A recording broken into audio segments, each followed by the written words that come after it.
कानगाव पाटस परिसरामध्ये Adani cement company आणि Shri cement company या दोन्ही कंपन्यांचं धुळीचं प्रदूषण होत आहे। त्याचबरोबर ओव्हरलोड वाहतुकीमुळे परिसरातील रस्ते खराब होत आहेत। कानगाव पाटस परिसरामध्ये अदानी सिमेंट कंपनी आणि श्री सिमेंट कंपनी या दोन्ही कंपन्यांचं धुळीचं प्रदूषण होत आहे। त्याचबरोबर ओव्हरलोड वाहतुकीमुळे परिसरातील रस्ते खराब होत आहेत।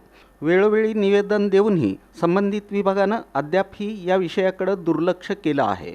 येणाऱ्या अधिवेशनामध्ये रयत क्रांती संघटनेचे संस्थापक अध्यक्ष तथा विद्यमान आमदार सदाभाऊ खोत यांच्यामार्फत या दोन्ही सिमेंट कंपन्यांच्या प्रदूषणासंदर्भात आणि ओव्हरलोड वाहतुकीसंदर्भात प्रश्न विचारला जाईल आणि जोपर्यंत न्याय मिळत नाही तोपर्यंत सिमेंट कंपन्यांच्या विरोधात संघर्ष सुरूच राहील। संबंधित दोन्ही कंपन्यांच्या विरोधामध्ये आतापर्यंत प्रदूषण नियंत्रण मंडळ, परिवहन मंडळ, मुख्यमंत्री महोदयांना निवेदन देण्यात आलं असल्याचं राज्य प्रवक्ते भानुदास शिंदे, रयत क्रांती संघटना दौंड यांनी सांगितलं।